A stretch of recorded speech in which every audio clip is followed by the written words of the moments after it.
Stardate 1216.2021. Welcome to Star Trek Discovery Pod, a kind of smart, kind of funny podcast about new and classic Star Trek. I am your reluctant captain, Mike Garcia, and with me on the view screen, we have Mariah Gossett. Clyde Haynes.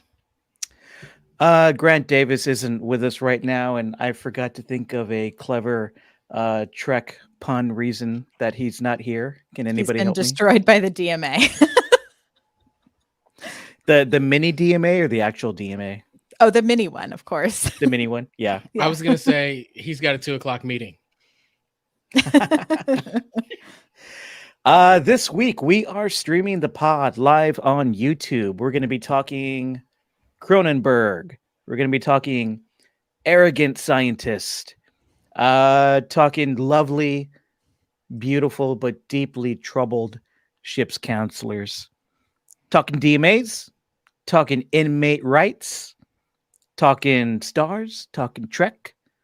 Mike, just get to the point. Tonight, we're reviewing another brand new episode of Discovery. It's season 4, episode 5, The Examples, written by Kyle Jarrow, directed by Lee Rose.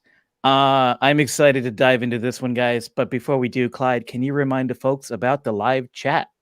Hey, if you are watching us live and you want to participate in our podcast, YouTube, live stream, whatever you want to call it, There it if is. you want to participate, all you have to do is type capital P, capital O, capital D, capital pod in the chat, and we will check out your comment. If you have a hot something, you know what it is, type a capital HF in the chat, and we'll take a look at it when we get to that part of the show.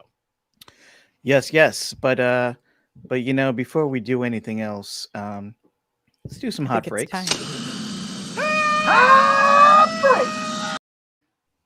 All right, let's do this. It's time for Hot Frakes. And if you're watching us or listening to the pod for the first time, Hot Frakes are our quick hot takes on the episode we are reviewing. If you're watching live, please do drop your Hot Frakes in the chat with HF in front of it. All right, Hot Frakes, Disco, Season 4, Episode 5. Who wants to go first? I'll jump in. Yeah. I think we've really hit our stride with Discovery. I felt like this was a great episode. We're hitting a little bit of that adventure of the week feel, which reminds me of our old classic Trek, but still getting enough information to move our major season plot forward. I like that we got a lot of fun references across the Trek universe and time span, from Voyager references, TOS references, Enterprise, like everything was referenced, I feel like, in this episode in some way, shape, or form. There's a USS Janeway, which I'm excited about. Made me very happy. And I really feel like I'm excited they made the investment into this beloved AR wall, because we get to see new planets every single episode. So we got to jump into a colony this week. I also really love Michael Greyeyes, so I was super stoked to see him as a guest star in this episode. So overall, I had a great time, and I'm really excited to talk about some theories about the DMA later. We will get into that. Clyde, Hot Frake. I thought it was a good episode. I don't know that I thought it was like my favorite episode. I thought there were some bits and pieces in the middle that I don't want to say they dragged, but it was obvious, right? Like, you knew, was his name Felix? You knew he was not gonna join. You know, there was something that was gonna cause him to stay back. So it was just one of those things where I was like, okay, well, this is a little different. But I liked it in the fact that it felt like TNG Trek to me. Like, and I'm digging that. It is look, there's going to be a problem at the beginning of the episode. There's a good chance at the end of the episode that problem's going to be solved. I'm loving that a bit, and I think that there's some ongoing plot points when I think about the strain on Captain Burnham and Book's relationship. We're starting to see it pull a little bit, and I thought that was done well. I think we're seeing some growth from Stamets, and he's seeing this person that he didn't like very much, and then who he's like, oh, this guy is really interesting, and he's kind of looking in a mirror a bit. I think there's a lot in here that was just kind of interesting. I mean, look, and I can't, the guy from Rise, I can't remember his name at the moment, but all I thought was, Ruan Tarka. yes, Tarka. I was thinking, you don't know Saru, but I wouldn't yell at him.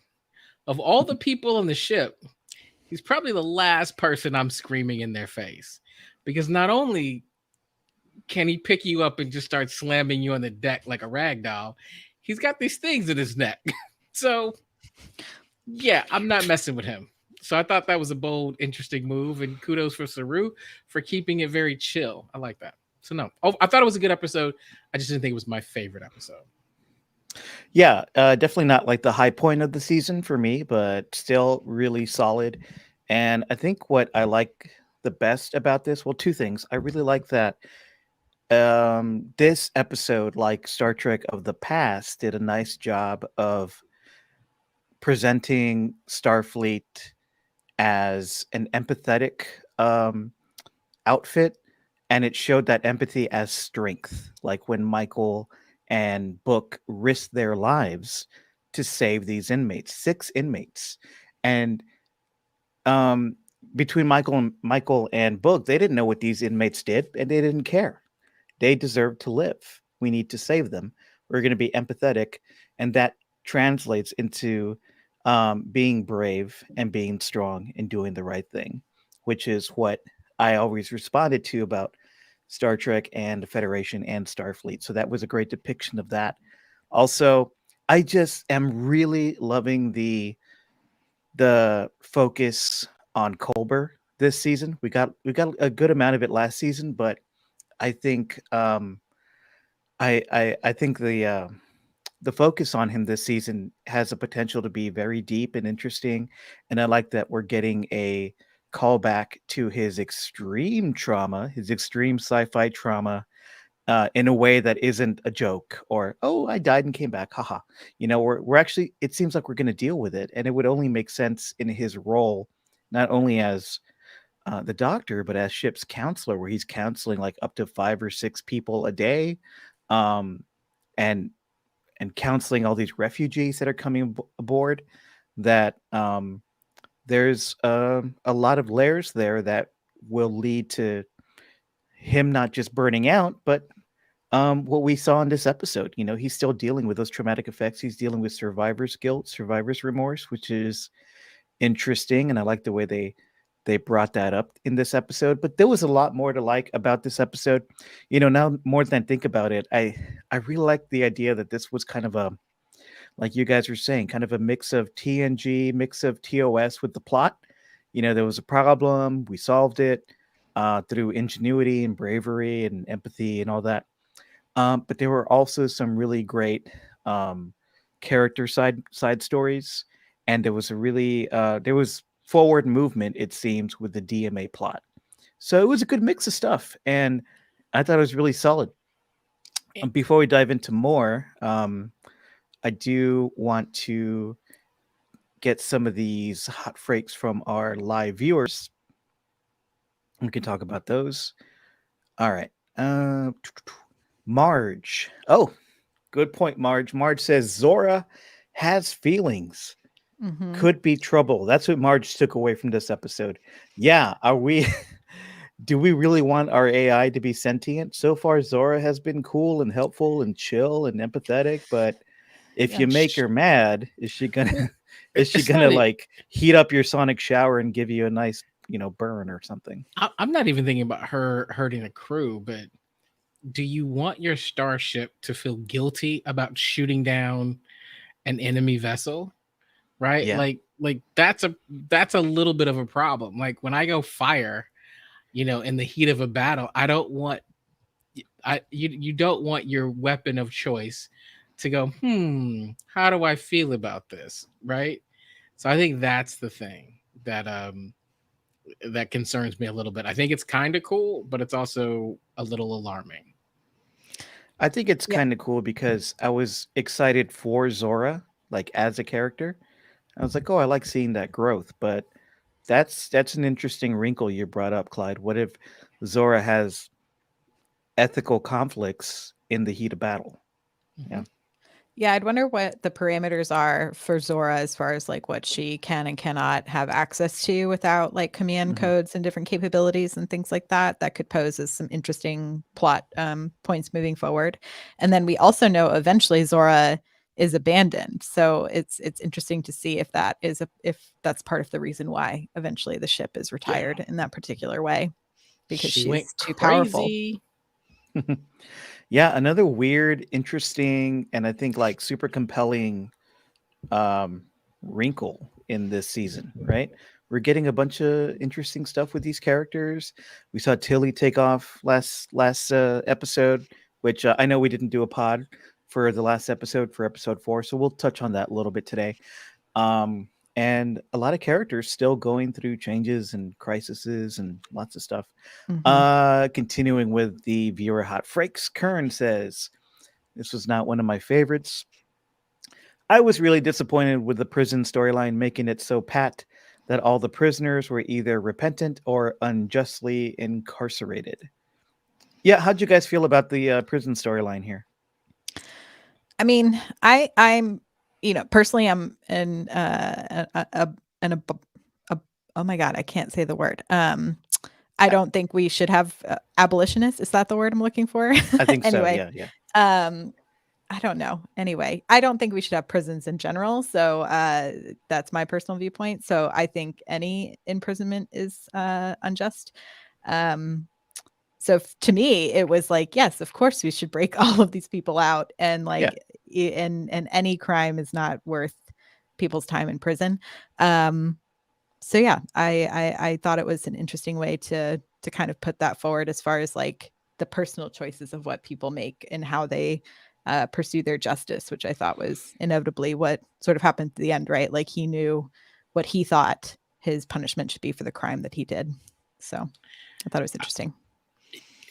Something just didn't quite add up to me, right? And that was, this is Emerald Chain territory, right? What we've seen from the former Emerald Chain. Yeah. I think what we've seen is that you can have some kind of bad dudes in the Emerald Chain. Yet these 6 were all like pretty non-violent. I am Jean Valjean. I stole a piece of bread. Yeah. Right. It was very simple stuff. And there, I was kind of expecting somebody to go nuts, right? And be like, I got you now, like something like that. And it just never happened. So it was just, it seemed a little, I don't want to say blah, but just a little light. It didn't bother me. I just kind of noticed it. I was like, okay, this is different. Yeah. I mean, their whole thing was like they were the examples, right? So like through the imprisonment of these people for their small crimes, or majority of the people for their small crimes, like that other people were like, well, I don't want to be that either. So I guess it worked in their eyes, but I'm sure like But I would be very interested to see how many people maybe didn't even make it to the prison. Right. How many other people were taken off world to other never prisons. Worked anywhere else, right? Like no. That's not a philosophy that's ever worked. Right, because this is also the same Emerald Chain that like put the things on the back of your neck. That's like, what I'm saying. Keep you from leaving, So I mean, if you also have that in place, like blow you up. Yeah. Like so I guess this is the lighter version. If this colony put people in prison for like stealing a sandwich or whatever that one guy did, like you've heard that phrase, like, oh, they did such a bad crime, they're going to put them under the jail. Like, I wonder who's buried under the jail, right? Like, where are the real criminals? But I did like the idea. I did like the attempt at the idea that at least bringing up the discussion about punitive prison systems versus rehabilitative ones, right? Obviously, Mariah, we're along the same lines. I of course am for rehabilitative incarceration if there has to be incarceration, not necessarily punitive. And the one here was just an extreme example. So I like that the comparison or the idea was brought up and explored. But when you hear that most of these criminals are, it did seem a little slight and silly when you find out why the criminals, quote unquote, criminals are there. Yeah. But I'm not knocking it fully. I think it still made its point pretty well.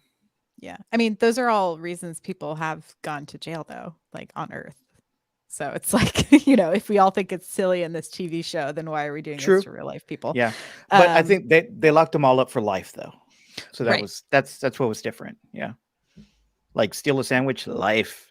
Oh I no. mean, but isn't any prison sentence a life sentence? Because then you can't get a job, you can't get housing. I just think, Not if we're not gonna go down the rabbit hole. We could get Not to into a mention- discussion all night about Yeah. our yeah. justice system and the ability to prove guilt or innocence. There's a whole that is Sure. a rabbit trail. And Yeah. what's supposed to be, or I think what I enjoy about Star Trek is it's supposed to be a world where a lot of that has been resolved, Mhm. right? Where some of those injustices, those concerns have been resolved. And usually in Star Trek, what happens, and this is, par for the course, is our beloved characters show up somewhere else on someone else's planet. And then there is a trial about whether or not, like in their justice system, and we get to critique our own justice system by looking at Right. someone else's. And that usually takes on the main plot of the entire show. This was done differently in that there were a couple plots. And so I think that maybe that's what I was used to.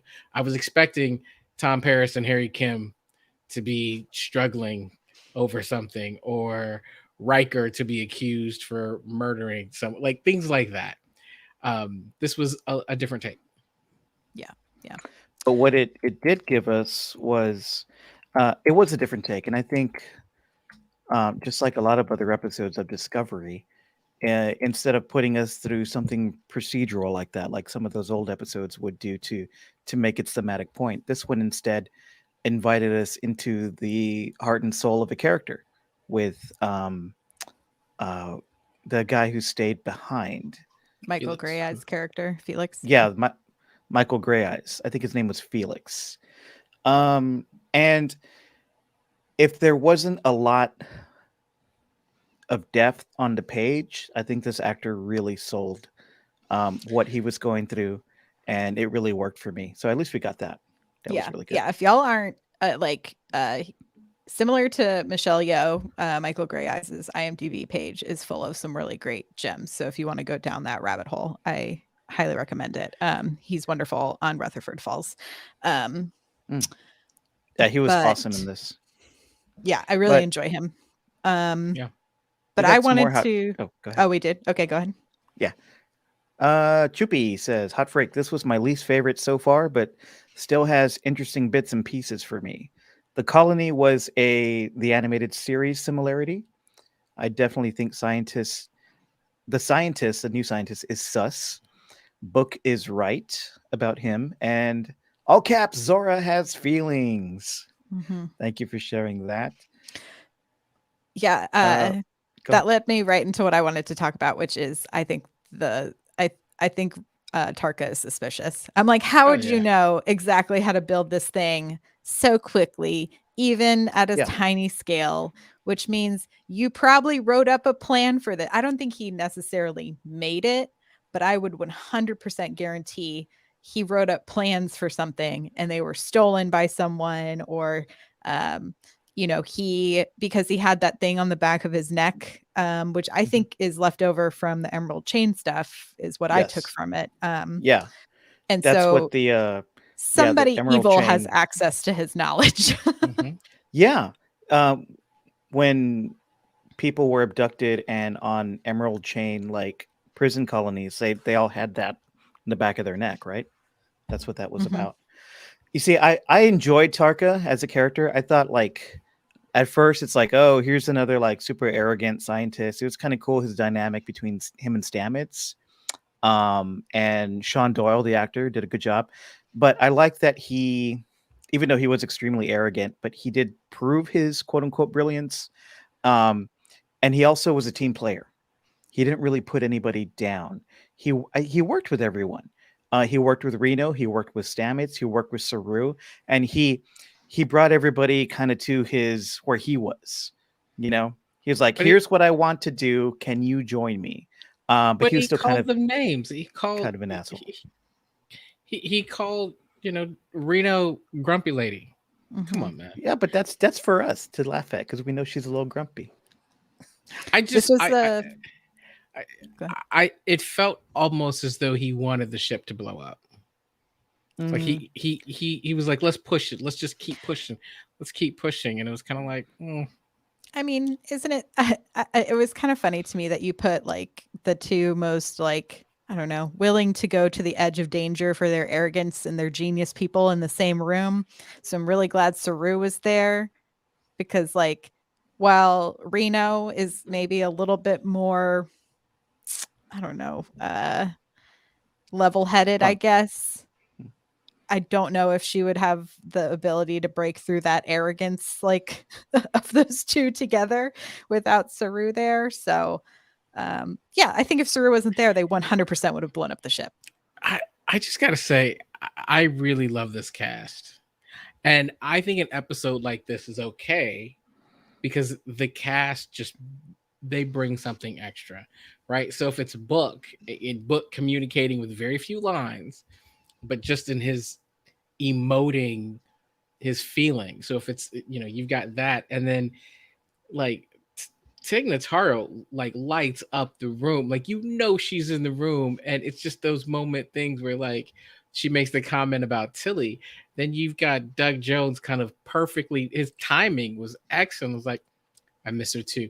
Like it's just these performances are really impressive, and I'm not trying to say anything else about any Star Trek franchise, but I put this cast up against anybody in the Star Trek, like on any ship, in terms of just their ability to act. This is a strong cast.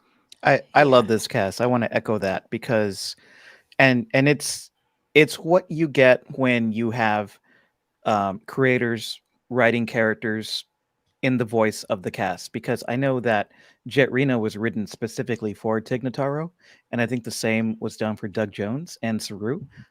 Just kind of playing to those performers' just strengths and personalities, and I think that really shines through. Those are, even though we don't get a lot of Reno on the show, I always connect with Reno. I always am anticipating her coming on, and I think at this point, Saru is my favorite character. I identify with him emotionally more than any of the other characters.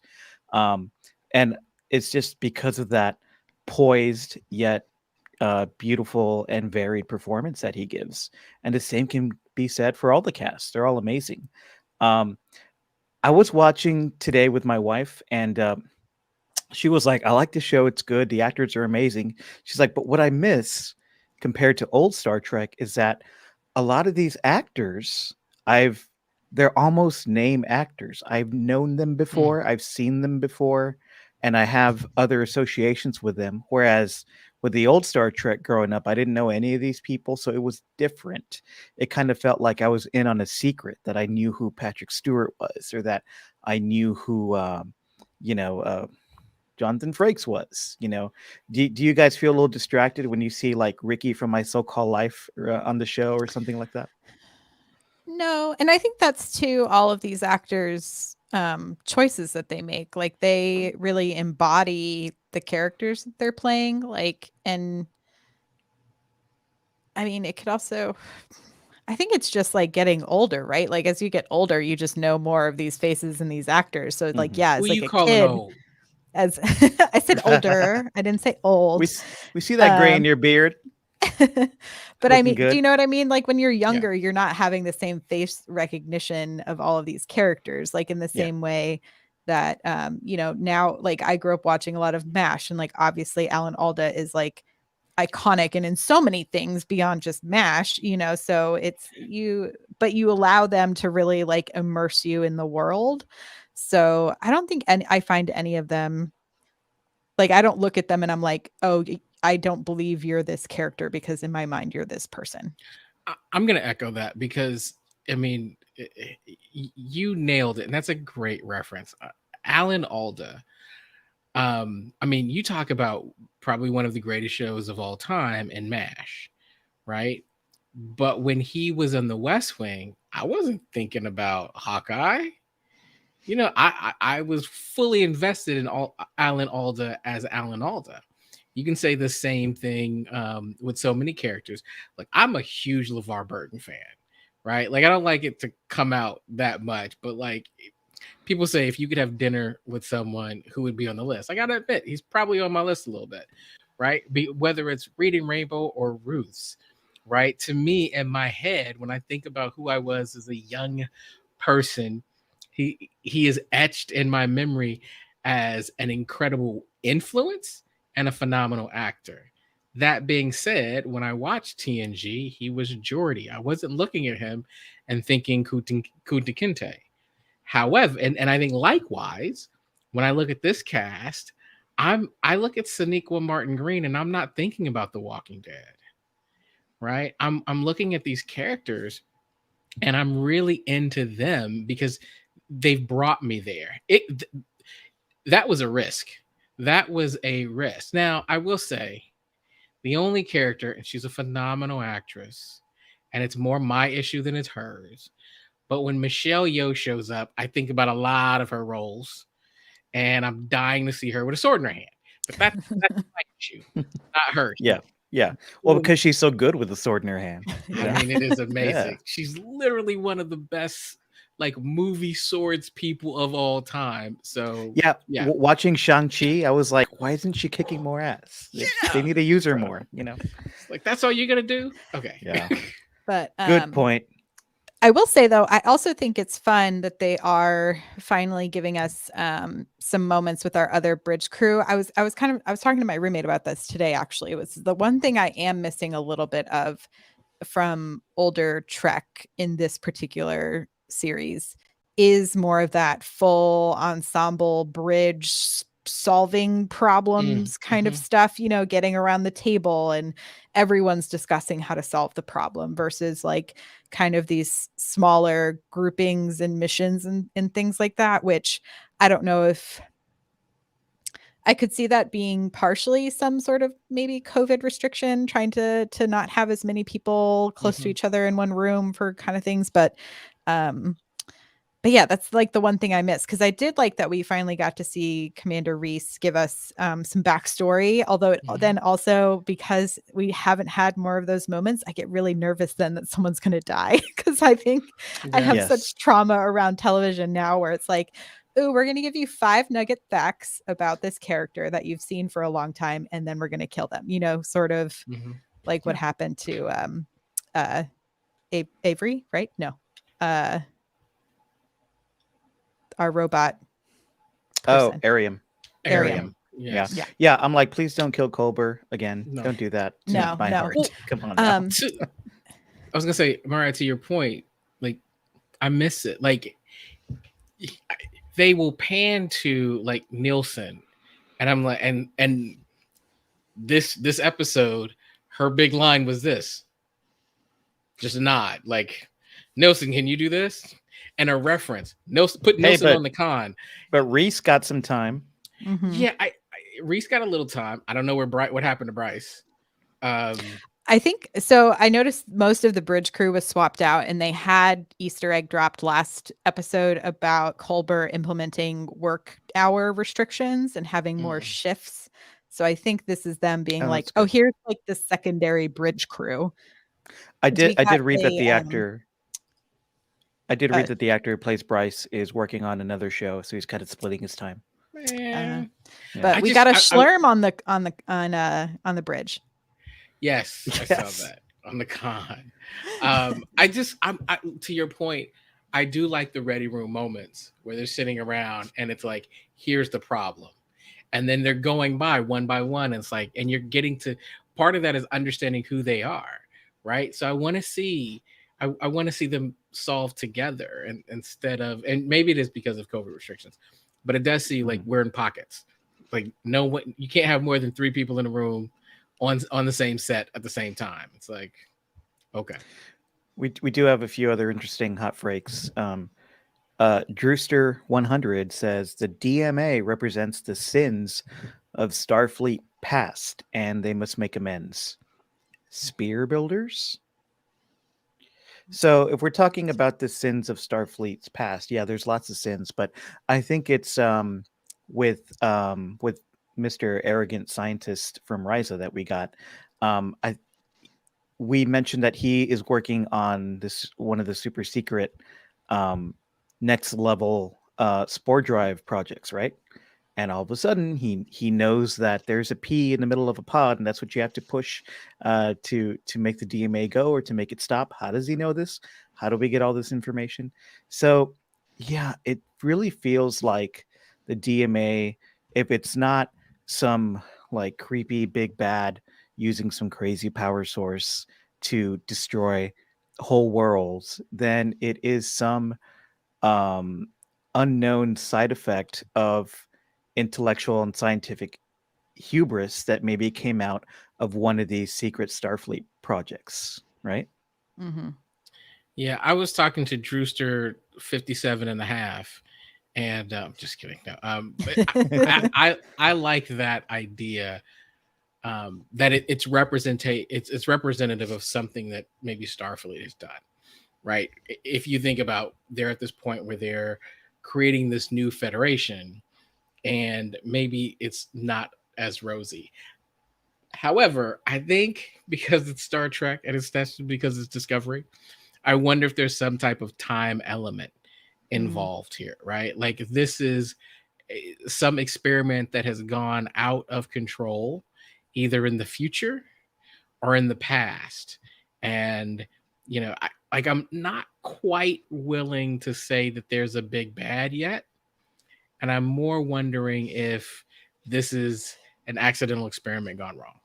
Yeah, it sort of reminds me from like the Kelvin verse when we have Spock in that like dark matter ship thing. Do you remember this? And like would In cause the the big rip in '09. wormhole. Yeah. Yeah. So I'm wondering if there's something there. Yeah, I mean, I, the idea of the sins of the Federation being, the Federation being this, we are here for the good of everyone, can also be looked at as we know better. And Mm-hmm. if that goes unchecked, which it kind of seems like it has in this point in the Federation, um, we can have disastrous results, right? I did just see WYSIWYG pointed out the mashed potatoes reminded them of Close Encounters. There's also a fun reference to Jaws in this. We're gonna need a bigger room. Oh yeah. I felt like they had a good time with some like very weird like references in this script. Our homie Chris Rogers has a hot for eight. Great episode. We got the Akali from Enterprise. I think that was the aliens that they saved, right? The Akali. Zora developing a consciousness, very clearly setting up Tarka as a villain, or at least as an anti-hero. I don't know. Culber, Chris says, is being set up to be replaced by Gray, in my opinion. Maybe just as a counselor. Replaced. I don't know. But maybe an additional counselor. Sounds like they might need more than one on that particular ship. Yeah, everybody's got problems on this ship. Culber can't handle them all, right? Yeah. Because I could definitely see something like that. What do you guys think with Tarka? Villain, anti-hero, just cool, chaotic good? What are we thinking? I think it's going to be an accidental villain. Like, I don't know if he intends to be a villain, but I think there's a chance that he has gotten himself into some trouble. I agree. I'm going to call my shot and say he is somehow connected to this experiment gone out of control, and his arrogance is such that whereas we saw Felix, and when Book explained what happened and why Felix needs to leave, Felix immediately said, "I'm sorry for your loss." Like, I felt the empathy, but I'm not going anywhere. I think that Tarka has no empathy. And so for him, a planet being destroyed is just part of it's collateral damage as part of this experiment. and he's interested in this experiment. It's his experiment. And I think he's going to go from wanting to figure out what happened and using Starfleet and Discovery to do that, to then protecting it. And so we're going to see a villain switch. Like he's going to become this villain, but I don't think he's a malicious villain at the moment. I think he's a scientist gone rogue.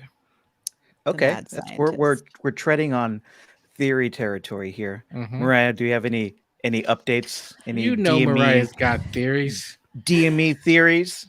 I mean, the other big thing, and it's not new, I've seen it floating around the internet, and so, but I just wanted to chime in that I think it's an interesting one, is the concept of the Viger coming back as like a possible V'ger. V'ger, yes. Yeah, from the motion picture. Yes. Yeah. As a possible potential source or partner in this creation of a DMA, now that we have it confirmed that it's not a naturally occurring anomaly. That is interesting. Like if it's, it was set up that this is not a naturally occurring anomaly or phenomenon. It would feel kind of stale if it's just like a bad guy behind all this, right? But if it is some kind of technology that we thought was gone or long dormant, left unchecked, and has grown into some other kind of entity that maybe has anger issues and feelings, kind of maybe a parallel storyline with Zora that we're getting here. And they cross those storylines together. That could be cool. I mean, Star Trek loves stories about artificial intelligence becoming more human-like, right? It feels like it would be like a natural next bump up from like Control, right? Because that's my other than theory, is that somehow this is connected to Control and them jumping into the future, and what happens if they took all of this and someone tried to recreate it. With all the references to the Syndicate, it would not surprise me if somehow the Syndicate learned of and got control of Control and brought it back to life somehow. Yeah. You guys are sparking all kind of theories in my head right now. So one, I got a question and a comment or concern. My concern is, so stress-free K, not to be confused with stressful K, says, I feel like Book is going to leave with Tarek and pilot the protosphere drive. So they mentioned the fact that there are only two people who can pilot the sphere drive, and they're still struggling with that. The whole idea is to have this new ship that can be piloted without Book or Stamets. Whoa. Okay. When you're done, I have another wild theory idea. What if in this whole testing of the protosphere, Book dies?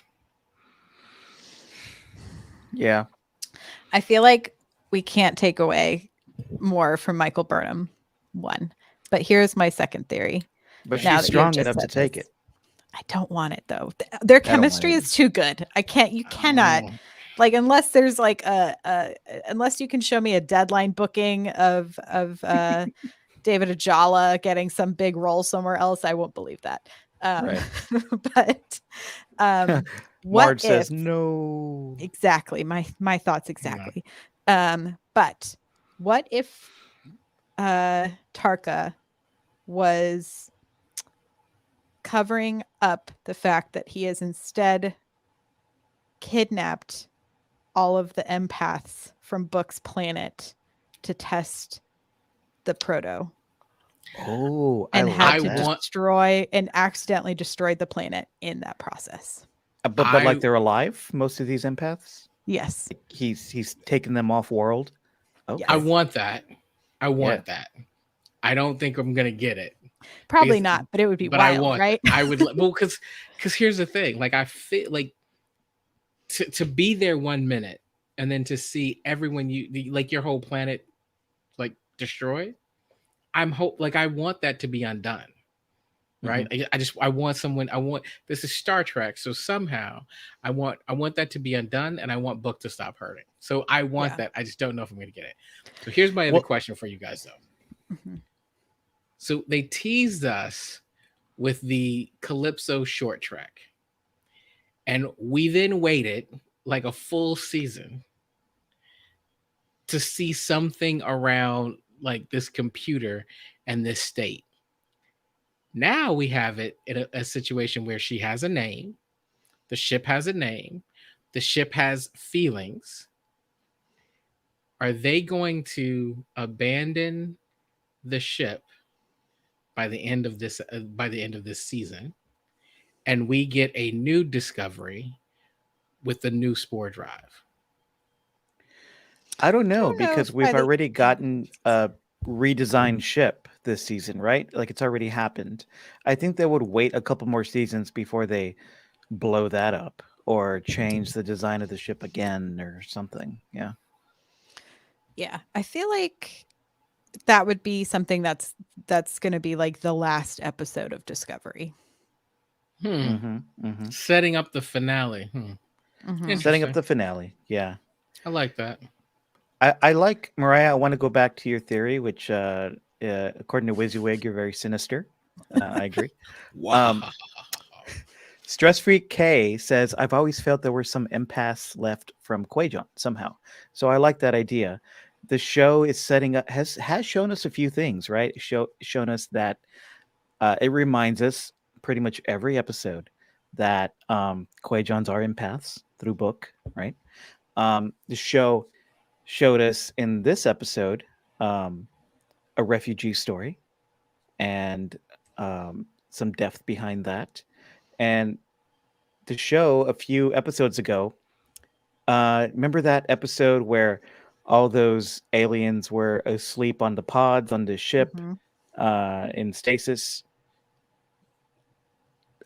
I mean, you put all that together, maybe Tarka did take all these empaths from Quajon, and they're asleep somewhere using this kind of cryo sleep stuff that the other aliens were using, and they're alive, and they're gonna wake up, and Starfleet's gonna welcome them as refugees somehow. Like, I'm just trying to pull from the episodes that we Yeah. got. Yeah. I mean, the other thing is like, yes, all of that. But then if it's like, if I'm going to dive into this full sinister self, right? It's like he, what's its name? Tarka. Tarka has the leftovers from the emerald chain, like the scar on his neck.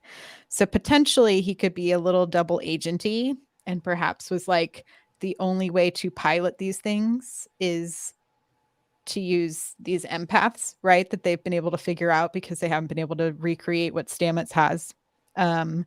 So perhaps that's what I mean about like the technology has fallen into the wrong hands. Someone was like, oh, we can pilot this using these specific people. Let's just go take all of those people and then destroy the planet because they're evil. Well, haha.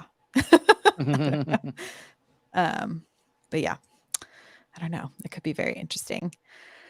I want to get your guys' opinions on Kovich and the way the show uses Kovich or David Cronenberg. I'm waiting for like some he's body this- horror. Yeah, for sure. He's this like taciturn, mysterious dude with apparently an amazing ability to read people and help guide them in a very direct, kind of harsh way. But again, it's like, who is this dude? Who does he answer to? Why is he so odd yet so incredibly perceptive? I kind of don't have a problem with the show just using Cronenberg / Kovich as this mysterious, forceful, odd guiding figure whenever it needs to inject that kind of vibe. I think it's cool. I think it's smart of them to use him that way. But do you guys have any issues with the fact that his kind of like rank and who he is kind of ill-defined? I mean, I've always thought he was like some sort of like researcher, the like kind of resident, I don't know, like he's like the CIA of of Starfleet in like a weird way, right? Like he's got maybe some questionable tactics to what he does, but is usually just used for intelligence gathering, which means he does know how to read people and is very blunt, probably has some sort of training in like psychology and all of that kind of stuff. But I really appreciated the scene between him and Culber. One, because it was kind of calling out what we saw through Lower Decks, which is we love to bring people back from the dead and never address it. And then you just had Cronenberg being like, you were dead. Like, last time they addressed his death and reemergence on the show, it was a joke. And I think they've done Right. it a few times where it's a joke. So it's great to see them actually bringing that back and dealing with it. Like, okay, it's not just a joke. You have survivor's remorse, and you're trying to bury it by helping other people, but it's not working for you. You're just distracting yourself. You're not dealing with the issue head on. Yeah, I love that. Like, I really think that was an incredible choice to bring that into this episode. It's really one of my favorite parts of the entire episode, because anytime Star Trek can look at itself and say, this is a trend, a trope that we do, let's go in the opposite direction and address it. And I thought it was important for Culber, who it's one of these situations where we found a character and we're leaning on them for all of our social, our emotional needs, and you've got all this stuff going on in the episode, and everybody's coming to the counselor. And I think what this Trek is doing that's different from some other Trek is we're acknowledging that is a heavy emotional load to handle, especially for someone who is actually a doctor, right? And so I think when you look back at past Star Treks, look, we all love Deanna Troi, but as a counselor, she just took it all, and occasionally might have a somewhat psychotic break, but that was more due to her empath issues and not the load that she carried. And maybe that's not real, right? Maybe what we're seeing is, look, counselors need help too. And I love that Star Trek addressed that, Yeah, me too, especially very for a much. person who died and came back to life. Mm-hmm. Chupi says, talking about that scene with Culber and Kovich, I don't think we'll ever get a backstory to Kovich. She says, like Boothby from TNG, he's just there dropping truth bombs. I think that's fine. WYSIWYG says Kovich is the new Guinan. It makes sense to bring him in this way in this episode, to have this direct yet deep conversation with Culber just really quickly. And also, Culber's not talking about this with anyone else, right? Because he's Mhm. the counselor. So he has to have this conversation with somebody on the outside. So, yeah, it made perfect sense to bring him in. Kern says, seeing both Reno and Kovich in the same episode were highlights for me. Let's We love get a good buddy. curmudgeon. Let's get a little buddy episode with Reno and Kovich, right? That would See be kind who of can be. hysterical. We'll have a curmudgeon off. I do want to say Chris Rogers is giving Mariah props. Why isn't Mariah writing for Star Trek? Somebody at Alex Kurtzman. Because she's here Yes. with us. She's here with us. That's why. Your Mariah doesn't comment. do it for the money, not for I do the it fame. for the love, She the does love it of for Trek, the love, for the love. That's why the we're love here. of Trek. What do you guys One- think about the Federation working to establish itself again as a unified force of good for all? Like struggling to go out and say, okay, we're the Federation. I know we weren't great before. We were, then we weren't. And now we're here. We're back. We're trying to help you. Please trust us. Like, we got that again with the prisoners. Is that going to feel old after a while? I don't think so, because I mean, you're trying to shift a cultural Perception of like Yeah. multiple cultures, and it's like a reputation that was ruined for hundreds of years. So I don't think it would ever be an overnight. I think if it was an overnight process, that would be very unrealistic, even for a sci-fi show. True. I also think it depends on where the show is going. And I don't know Mhm. that you can do both. And you can either say, hey, this is our ideal, and we're going after this ideal. And that's who we're going to be as a show. And Starfleet is going to be held to the standard and bring out utopia. Or you can show that any super power, right, is that even tries to go after this becoming this unified force is torn apart by the selfish nature of the people inside of it, and corruption always follows, right? I think you can go after one of those. I don't think that you can go after both. And that'll be the interesting thing about this show. I, for one, like. I mean, there's enough of everybody's corrupt, everybody's selfish in every other show on television. The thing I love about Trek is this idea of ideals, what could be, where things that are aspirational. So I'm hoping they go after there, right? I don't want Vance to be sus. I don't want the president to be sus. I'm okay with Tarka being sus. But but I really want Starfleet to stand for, when people say, what's the best governmental agency you've ever seen? I want people to say the Federation. Yeah, I agree. I like that you bring up Tarka again because just another point, like feather in his cap for me. When I think of a Ryzian, you think of the Pleasure Planet, right? That's all we've ever seen in Right. the Trek that Yep. I've seen.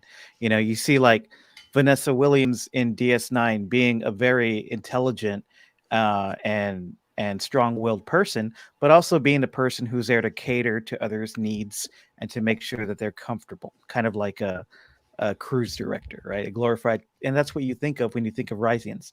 So I like that we're getting yet another example of Star Trek destroying its own trope of an alien species with this character. That's pretty Although cool. I do think, and I'm hoping they play with it a little bit, the concept of someone who grew up on that planet, even having that kind of intelligence, but then also probably culturally being so.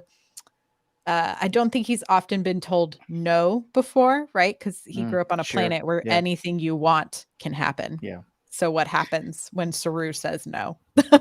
Sorry, Yeah. Mike said Vanessa Williams. I got distracted. I don't hear. I What you feel said you. after that. Dax and Vanessa Williams. All right. Vanessa, well, I got to watch that episode like tonight now. Hey, I was thinking the same thing. All right, Yeah. Slack crew. You know what my watch along recommendation is. Mhm. There was a lot to talk about with this episode, like a lot of little bits that really brought up some like some interesting thoughts for all of us. Is there anything else you guys want to touch on? I think Mariah, maybe I cut you off a little bit a few minutes ago. Oh, no. I mean, the other thing I was going to say, we didn't get to talk last week. We greatly missed all of y'all for live streaming, but I feel like we have to Right. touch on the fact that Tilly is seemingly Yeah. gone for right now. I was gonna say the same thing.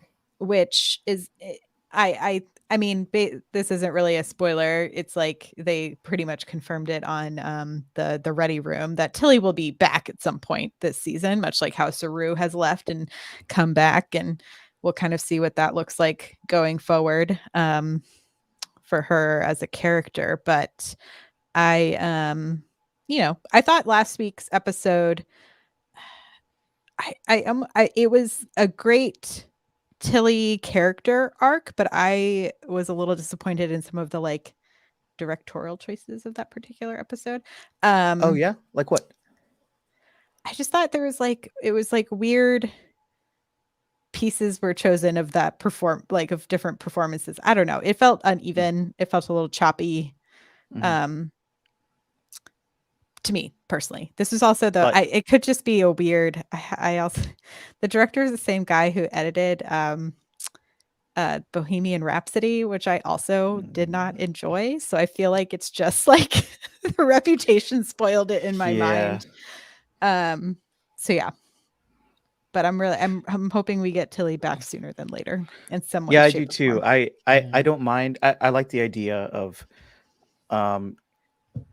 Tilly doing something for herself and coming to a Right. realization that part of my trajectory towards the captain's chair was kind of just showing my mom I could do it.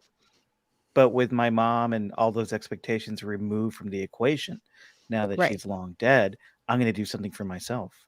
And Yeah. what I'm going to do for myself might not seem as ambitious, or maybe not as just wow, but it's for me. It's not, and that's something that I've come to accept in my life as well. Just do what makes me feel happy, and makes me. If you're going to feel happy, you're going to be a much much nicer person to be around, and you're going to be a lot happier, and you're going to make the ones around you feel a lot more comfortable. And you're not just doing it for the kudos, right? You're not doing it to be impressive. And that's what she came to in her life. And I like that storyline. The fact that she got packed her bags 10 seconds later and ran away was felt super rushed and unauthentic. So kind of a mixed bag for me. Yeah. I'd agree with a lot of that. I love it for Tilly, right? Like I'm, in my business, I'm all about career development. I'm all about having a job that you love, right? That is at the core of who I am. So for me, if Tilly's looking and going, I need to explore something else, even if it leads me back to command track. But I feel like I was doing this for one reason. That reason has been dead 1,000 years. I want to try something else. I'm all for that. As a fan of this show, there are characters that I just feel like are a core piece of this ensemble. And I don't ever want to see them leave the show, right? And there's a lot of them, but Tilly is clearly one of them, right? Stamets is another, right? It's just they bring something that no one else on the show brings. And so I'm okay with her being at the academy. Now you have to figure out, how do I see her every episode or every other episode or something? How does that link in a way that is meaningful? I just don't know. But the idea of Tilly being off the show feels like a major character was lost. And you worry about whether or not the show will be the same after that. That's my concern with this. You think it's just the idea that there are so many cast members who have been elevated to speaking roles and with ongoing character development and plots, that it's just like we can't service all these characters in every episode or in every other episode, so we got to get some out of the picture for like 4 or 5 episodes? Is that what's going on here? Maybe, but I'll say this. One, look, if this is because there's a life thing that's going on and Tilly needs a break, cool. Understand that. Much respect. If this is because she's got a project that she wants to work on that is fulfilling, that is really fulfilling for her, again, much respect. If it's because there are too many people that they're trying to give time to, love them. Bridge crew, one of y'all should go teach at Starfleet Academy. Tilly's not on that list. Sorry. Yeah. Choopy says, anyone think Tilly and the cadets will have a hand in solving this in terms of the DMA? Yeah, why not? Nice. That would be cool. Cool way to That bring would her be back job, in for a Choopy. save. Nice. Maybe Tilly will be the Riker at the end of the season who comes in and saves Yeah. everybody, right? That'll be cool. So you're Yeah. missing Tilly, Mariah? I mean, I am. I feel like there are. I mean, I love Mary Wiseman. I think she's just like a really like an incredible talent. So I'm hoping we get to see her again. I do think, I think Adira is like if they needed to sort of bring, essentially, if the archetype they're trying to fill now that Tilly has sort of hit this like growth point is the young the young genius, the young person who's like there to sort of like challenge the older people in the room. I think Adira is fitting that in a particular way at this point. So I think it could just be that they're trying to figure out a way to shift Tilly's character, and this is the easiest way for them to sort of change that dynamic up a little bit so that she isn't seen as this like essentially to make her seen as a true equal, right, to the other sort of elevated members of the bridge instead of being that Adira person. But yeah, I don't know. It'll be I trust they're not I feel like the love for Mary Wiseman is there, so I don't think we're gonna get rid of her anytime soon. I think just say Tilly's- this. Tilly's going to realize that the cadets need training on a ship. So she's going to bring her cadets to Discovery and lead them there, and then she'll be on the show, right? I like that, Mike. Look, I'm gonna say this. I know that this isn't great writing, what I'm about to say. I'm aware of that. But I am for an engineering scene with Tilly, Janet Reno, Adira, and Stamets every week, solving some technical problem. Like they can be in that set. I don't need them on the bridge. Like if I get that every week, I'm good. And again, I know we're not talking about great writing, but I'm okay with it. Short trek. Make All it a the short trek. treks. Every Yeah. week. I'm saying every week. I want that every week. Yeah. Well, yeah. Aside from some of the editing choppiness and some of the tropiness of last week, I enjoyed the episode. Probably, I like this week's a lot better, for sure. Yeah, I agree with that. Agreed. Anything else you want to say about this or last week's episode, guys? I will say I liked what they did with the Orion character last week. So again, I think Sure. what they did with that cadet, what they did with Tarka this week is Star Trek Discovery is very subtly taking shots at stereotypes. Right? They're breaking down what we think we know about stereotypes. And I'm for it, right? Like you think about an Orion and you're like, you have all these preconceived notions, and they slapped us in the face with that. When we realized he was from Risa, we all had Pleasure Planet in our heads. And Tarka quickly said, yeah, Pleasure Planet. Basically, not if you're a dork.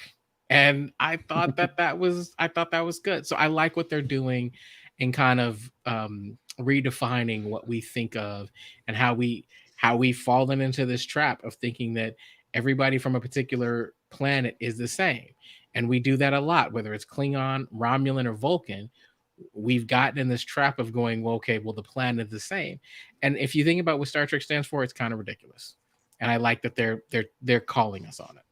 Yeah, it's true. And Star Trek does have a great history of sometimes delving into these stereotypes and tropes that the franchise itself has built and ingrained in us, and making them deeper and challenging what you think about them and turning them on their heads and having characters that defy those tropes, right? Like the Ferengis on DS9, like Quark, like Rom, who break the mold of just being like a greedy, selfish little trolls. They grow into full dimensional characters, 3-dimensional characters, and don't exactly do what you think a Ferengi is going to do.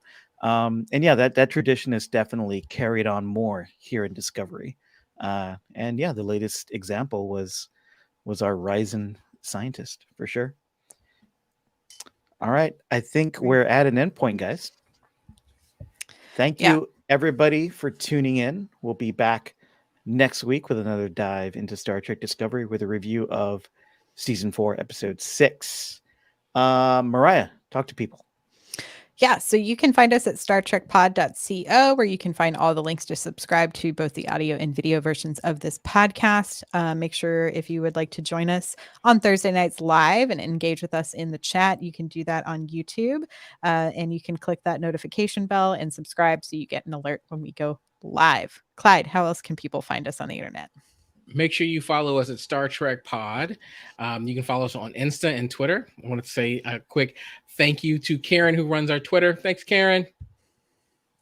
Thank you, Karen. And Grant's not here, so we haven't mentioned patreon.com/Star Trek Pod. Not only can you find bonus content on our Patreon, but if you give us $2 an episode, you get an instant invite to our private Slack group filled with tons of positive Trek fans, having watch parties almost every night of the week, having discussions about Discovery, about new Trek, about old Trek. It's full of a bunch of great people in there, and you definitely want to be a part of it. So go to patreon.com/Star Trek Pod. Give us $2 an episode, and you'll be welcomed into the private Slack. I think that is all we got. We'll be back next week. Live long and prosper. Bye.